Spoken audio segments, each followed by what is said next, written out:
जय हिंद दोस्तों, आपका स्वागत है आपके अपने YouTube channel learning point with Abhishek sir पर।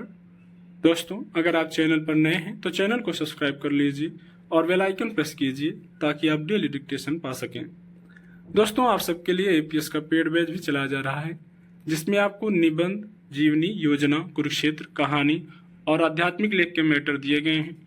निबंध माला की आपकी बुक लगभग कंप्लीट करा दी गई है और आपको रेगुलर मॉर्निंग में 6 बजे लाइव डिक्टेशन भी प्रोवाइड किया जा रहा है। इसकी फीस जो रखी गई है आपकी 499 रुपये रखी गई है। तो अगर आप भी इस बैच को ज्वाइन करना चाहते हैं तो आप इस नंबर पर संपर्क कर सकते हैं 7393976701। दोस्तों, इस नंबर पर आप हमें व्हाट्सएप या टेलीग्राम पर मैसेज कर सकते हैं और ज़रूरी हो तो कॉल भी कर सकते हैं। बैच की इन्फॉर्मेशन ले सकते हैं और पेमेंट के बाद आपको बैच से जोड़ दिया जाएगा। डिक्टेशन शुरू होगी 5 सेकेंड बाद।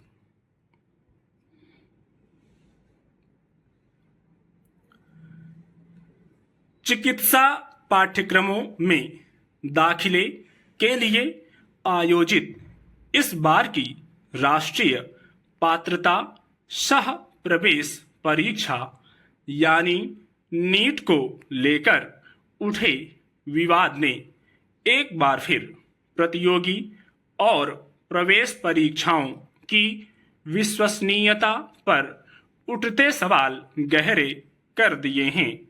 कुछ केंद्रों पर गलत पर्चा बंटने के बाद से ही विद्यार्थी आरोप लगाते रहे कि प्रश्न पत्र पहले ही बाहर निकल चुके हैं, मगर राष्ट्रीय परीक्षा एजेंसी यानी एनटीए लगातार उस आरोप को खारिज करती रही।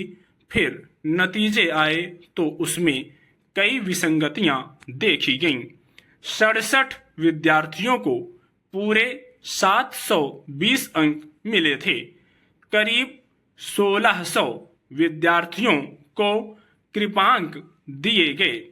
मामला सर्वोच्च न्यायालय में पहुंचा तो उसने स्थिति स्पष्ट करने को कहा, मगर फिर भी एनटीए और सरकार की तरफ से तर्क दिया जाता रहा कि परीक्षा का पर्चा बाहर नहीं गया। उत्तर पुस्तिकाओं की जांच में कुछ त्रुटि हो सकती है, उसके लिए एक जांच समिति गठित कर दी गई। 1600 विद्यार्थियों को दोबारा परीक्षा में बैठने की सहूलियत दी गई, मगर अब सबूत सामने आने लगे हैं कि प्रश्न पत्र पहले ही बाहर हो गया था। इससे एक बार फिर एनटीए की साख धूमिल हुई है। इस संस्था का गठन ही इस मकसद से किया गया था कि यह पूरी पारदर्शिता के साथ और चाक चौबंद तरीके से प्रतियोगी तथा प्रवेश परीक्षाओं का आयोजन करेगी। इससे नकल माफिया पर अंकुश लगेगा। जिस तरह पूरे देश में नकल माफिया का जाल फैल चुका है और वे सख्त से सख्त पहरे में भी सेंधमारी करने में माहिर हो चुके हैं, उससे पार पाने में एनटीए को एक कारगर तंत्र माना जा रहा था, मगर वह भी विफल हो चुका है।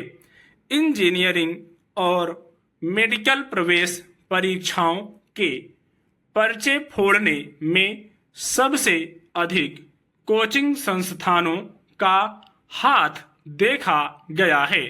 राज्य सेवा आयोग की परीक्षाओं तक में वे सेंध लगाते पाए गए हैं।